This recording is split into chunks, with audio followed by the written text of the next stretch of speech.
Lecture du dévotionnel du mardi 13 décembre. C'est le trône qui gouverne. Daniel, chapitre 6, versets 16 à 20.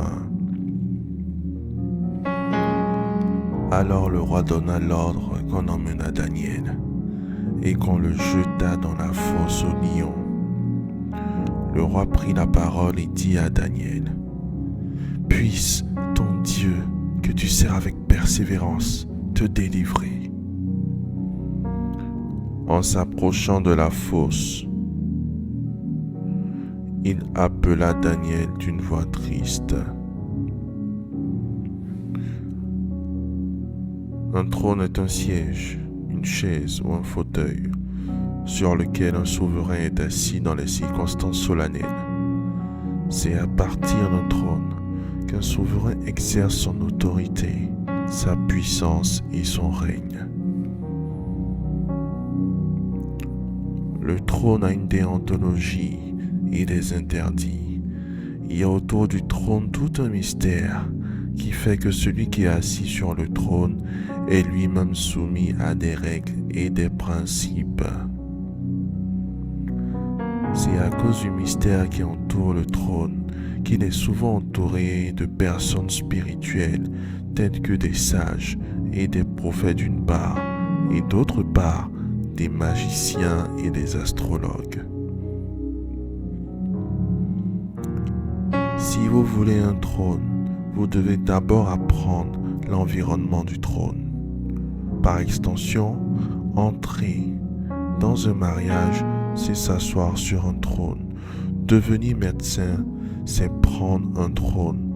Devenir président de la République, c'est monter sur un trône. Chaque trône a ses exigences, de sorte que, si vous ne respectez pas les exigences du trône, il vous vomira.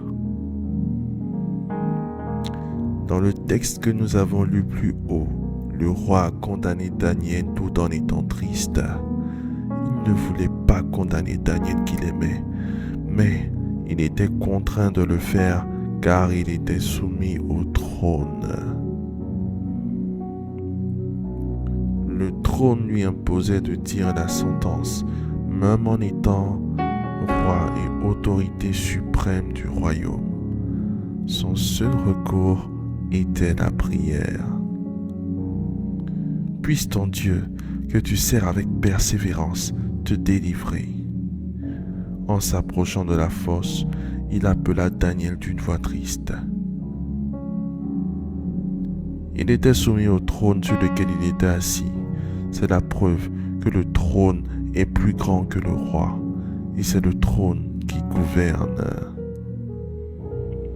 En d'autres termes, nous pouvons dire que le roi était la marionnette du trône.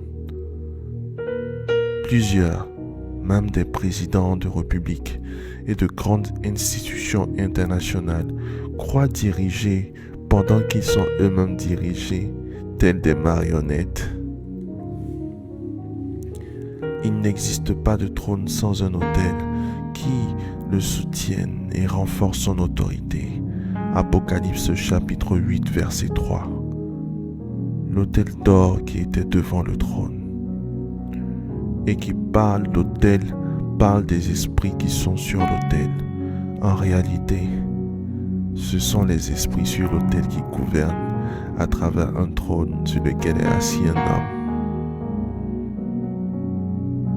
Faites cette prière avec moi. Dites après moi: Merci Seigneur Jésus pour la révélation de ta parole qui m'éclaire. Que toute décision sortant d'un trône démoniaque soit annulée sur ma vie au nom de Jésus-Christ. Je me libère de l'emprise du trône démoniaque qui régit les souffrances de ma famille au nom de Jésus-Christ. J'abats toute personne assise sur le trône de la sorcellerie de ma famille au nom de Jésus-Christ.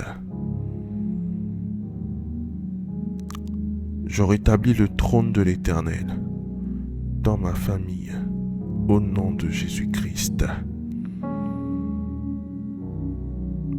Je récupère le trône de ma destinée, au nom de Jésus-Christ. Que l'autel de l'Éternel soutienne le trône de mon travail, de mon mariage, de ma destinée, au nom de Jésus-Christ.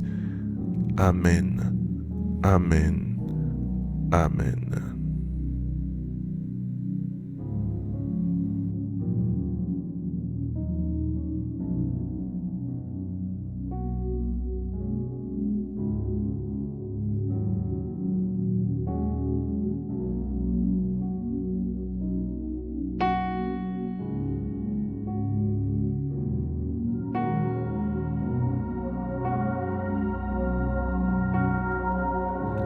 Déclaration miracle.